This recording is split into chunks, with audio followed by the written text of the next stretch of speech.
Olá pessoal, boa noite, Shalom, César por aqui, canal Pode Ler 50, vamos dar continuidade então, capítulo 4, estamos falando da maior moeda de câmbio do nosso apóstolo, pastor Pedro Medina.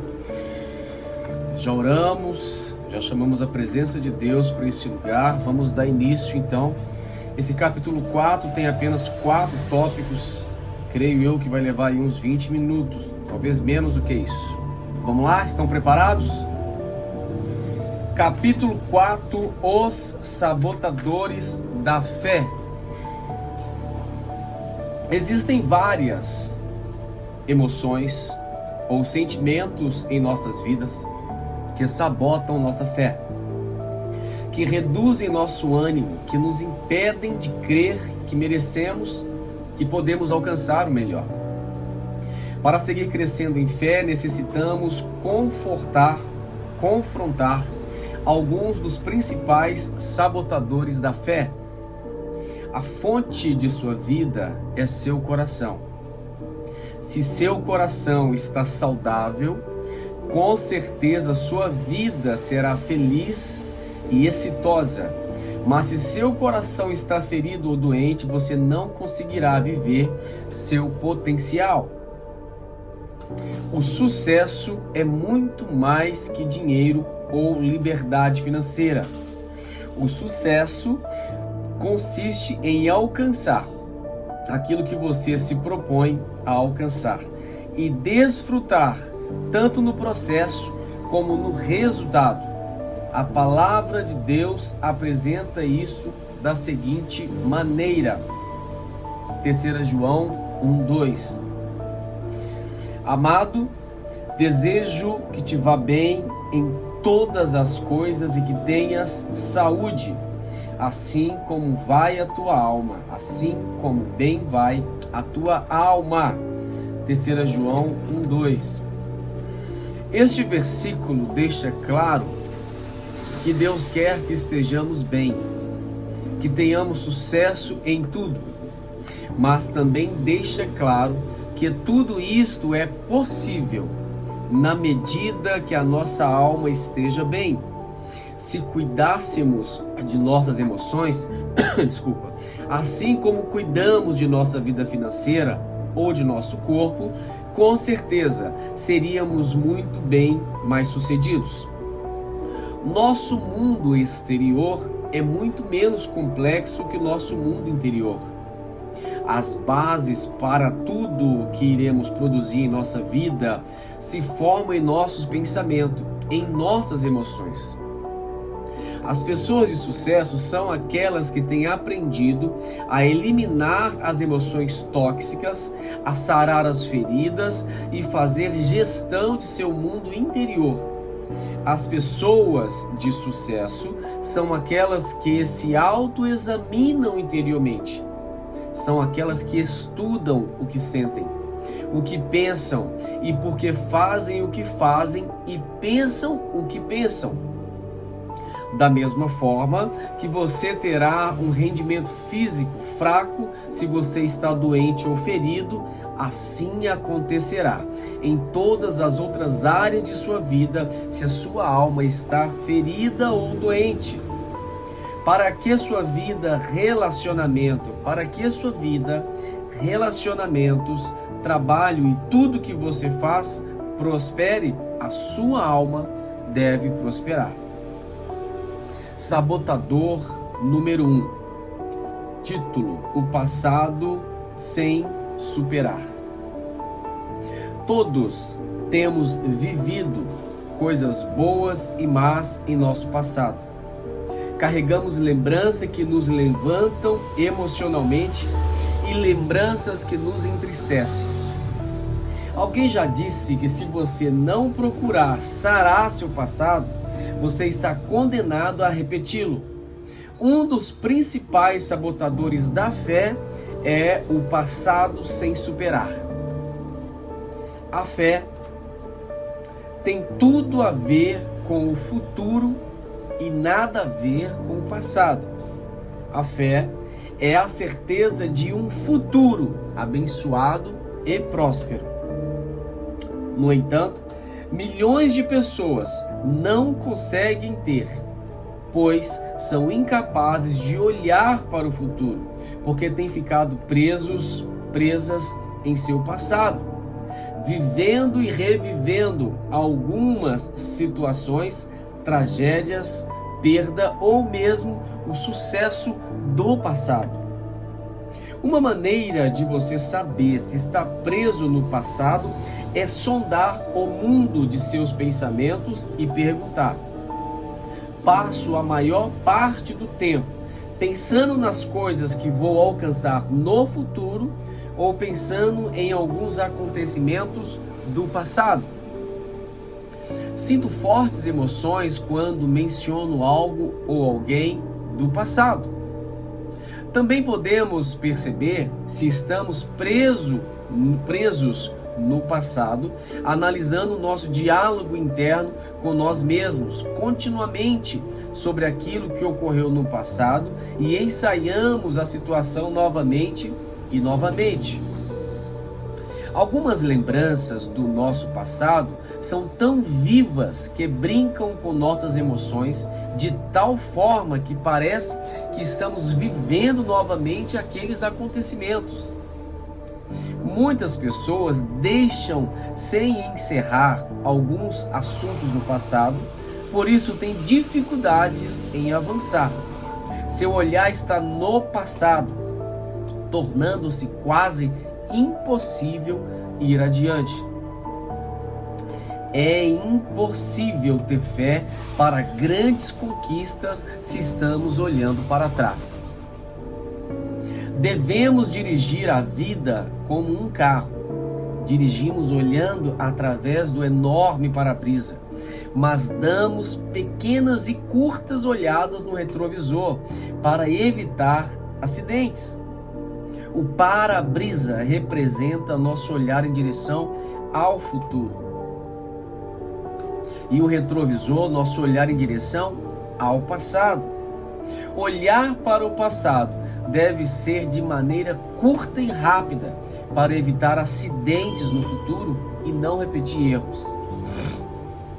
Imagine uma pessoa trocando o tamanho do para-brisa e do retrovisor do carro. Imagina se todo para-brisa fosse um espelho para olhar para trás e uma pequena janela que olha para o futuro. Assim, conduzem a vida as pessoas que têm um passado maior que seu futuro. A solução é encerrar esses assuntos que ficaram para trás. Sei que não é fácil, mas é possível e imprescindível para quem deseja avançar e ser feliz. Segundo tópico. Dentro desse tópico, escreva uma carta. Se você tem assuntos sem concluir no seu passado, existe um exercício que é bastante proveitoso. Escreva uma carta para o assunto do passado sem concluir. Alguém que faleceu, alguém que abandonou você, alguém que foi injusto com você, tudo aquilo que você não superou ainda. Desafogue nesta carta. Expresse todos os seus sentimentos de raiva, de frustração, de traição, de injustiça, de desamor. Expresse a dor para sarar. Precisa doer primeiro. Uma vez que desafogou, escreva que já chega de continuar sofrendo ou reviver esses momentos, que você não é mais vítima do seu passado. O mais importante é expressar perdão. Perdoar todos e cada um daqueles que nos têm feito mal, começando por nós mesmos. Escreva no final a conclusão de tudo. É hora de pôr toda a sua energia no presente e no futuro. Depois escreva uma despedida colocando um ponto final na carta. leia a carta em voz alta e depois se desfaça da carta imediatamente. Faça isto com emoção, faça por você, encerre seu passado, porque Deus tem grandes coisas preparadas para você. O melhor para a sua vida ainda está por vir. Quem descreve sua própria dor, ainda que chore, está a ponto de consolar-se. Hugo Ogette. Sonhe grandes sonhos. Parte 3, dentro do primeiro sabotador que lemos. Alguém já disse que a melhor maneira de se livrar de um pesadelo é com um sonho. Mas como sentir ânimo para tentar sonhar novamente depois de tanto sofrimento? Muitas pessoas acostumam reprimir seu passado, não se confrontam com ele para serem curadas. O que fazem nunca vai adiante. Mas também existem pessoas que reprimem o futuro, que não sentem ânimo para tentar novamente por medo de sofrer outra vez. Contudo, para ganhar, devemos arriscar, mas sempre assumindo riscos inteligentes. Tentar novamente não é uma opção, é um requisito se você quer ser bem-sucedido e feliz. Não arriscar é mais arriscado, já dizia um anônimo. Quando você está com seu olhar fixo no futuro, é muito mais fácil esquecer e superar o passado. O apóstolo Paulo foi um dos grandes exemplos. Veja isso, ele disse em Filipenses 3, versículo 13 e 14. Irmãos, quanto a mim, não julgo que haja alcançado, mas uma coisa faço, e que esquecendo-me das coisas que para trás ficam, e avanço para as que estão diante de mim, eu prossigo para o alvo, pelo prêmio da soberana vocação de Deus em Cristo Jesus. Esse versículo é poderoso. Paulo sofreu uma quantidade impressionante de injustiças e dificuldades. Olha isso. Paulo foi apedrejado, tido como morto, passou fome e frio, sofrimentos que para alguns, um somente conseguiria detê-lo. Mas o que manteve Paulo, apesar de tanto sofrimento? A resposta está naquilo que acabamos de ler. Paulo tinha um futuro glorioso para alcançar, que fazia que seu passado fosse superado rapidamente. Sonhar torna você quase indestrutível. Quando você sonha, não tem tempo para perder tempo. Você precisa seguir. Você tem esperança e tem fé.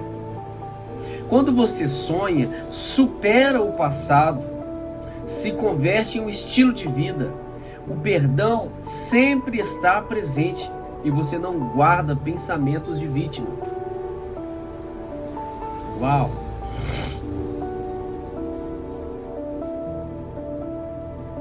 Você estabelece novas metas, sonhos, visão para a sua vida, e você perceberá que quanto mais se aproxima dele, mais distante dos monstros do seu passado você estará. Sonhe novamente e você tornará ser mais feliz. Sonhar ativará a fé dentro de você novamente. Sabotador número 2, a culpa. A culpa como emoção é algo normal e muitas vezes sadio. Mas como toda emoção, ela passa e desaparece. O problema da culpa está quando ela se converte em um sentimento, pois os sentimentos podem durar por toda a vida. O sentimento de culpa é assim: tenho que sofrer mesmo.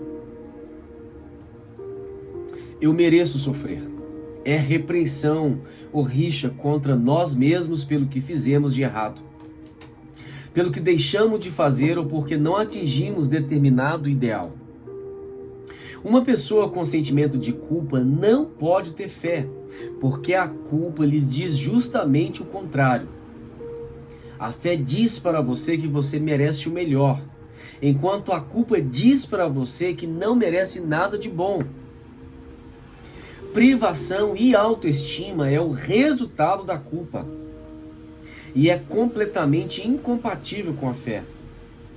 Privação significa privar-se daquilo que é bom, do prazer, da alegria e do sucesso. A autocensura é uma voz interna de crítica e tortura constante.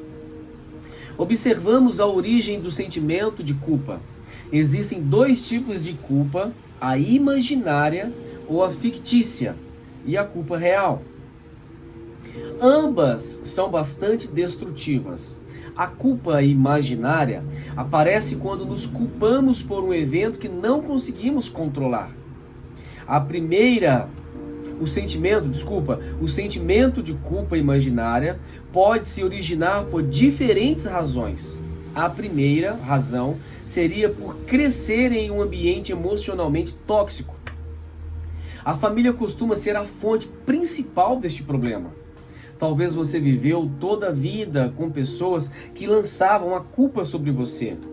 Por exemplo, pais que falaram para seus filhos que eles tinham arruinado suas vidas. Talvez quando acontecia algo mal com você, eles diziam: não é à toa. Falavam para você não deixar comida no prato, pois na África morriam crianças de fome. Os comentários típicos de pais que dizem que não conseguem ir adiante, nem estudar, porque tiveram que cuidar de você quando você nasceu. Outra fonte de sentimento de culpa é a tragédia em família. A mente prega peças dentro de nós dizendo como você vai desfrutar e ser feliz sabendo que a sua mãe está com depressão. Como você vai viajar nas férias sabendo que seus pais nunca conseguiram viajar para dar uma boa educação a você? Embora ninguém nos responsabilize pelo que acontece, o sentimento deles nos traz esse sentimento de culpa. Além do mais, estão as pessoas que foram vítimas de abuso. Muitas têm sentido de culpa pelo ocorrido. Se você é uma vítima de assédio ou abuso de qualquer forma em que ele aparece, você precisa saber que você não tem culpa de nada que aconteceu. Todo sentimento de culpa é danoso e você deve eliminá-lo do seu coração. Você tem direito de lutar pela sua felicidade. O outro tipo de culpa é real. Nesse sentido, nossa mente não nos engana. Sentimos um profundo pesar por coisas que definitivamente fizemos mal. Uma vez identificado em nós o sentimento de culpa, seja imaginário ou real, ambos necessitam ser tratados imediatamente. Para começar a ser livre do sentimento de culpa, precisamos, em primeiro lugar, falar com algum conselheiro ou especialista que possa nos ajudar. Expressar aquilo que você sente é essencial para a cura. Se a culpa é real, o primeiro passo é perdoar a si mesmo e depois expressá-los em palavras a alguém. Deus perdoa você. Como você não perdoaria a você mesmo? Deus não olha para seu passado para determinar seu futuro. Deus é um Deus de perdão e de novas oportunidades. Se você cometeu um erro no passado, Deus é bom para perdoar você e para permitir que comece de novo. Davi era um homem que amava Deus, mas caiu de uma forma vergonhosa e trágica. No entanto, arrependeu-se. E Deus perdoou o seu pecado e o restaurou. Se Deus perdoou a Davi, também perdoará a você e a mim da mesma forma. Devemos saber que todo sentimento de culpa é danoso e injusto, independentemente de onde vier. Se você sente culpa pela dor de um ser amado, você deve saber que sofrer por alguém que está sofrendo só piorará as coisas. E que isso não tira você o direito de ser feliz. Além do mais, se a pessoa doente ou que sofre ama você, com certeza desejará sua felicidade. Todos merecemos ser felizes. Todos merecemos segunda chance. Todos erramos e nos retratamos. É hora de você dar a chance de ser feliz. É hora de você se dar a chance de ser quem sempre quis ser. Não permita que esse sentimento torture você mais um dia. Aprenda a dizer para você mesmo aquilo que Deus diz para você. Deus diz que você merece ser cabeça e não cauda. E Deus diz que você merece comer o melhor dessa terra.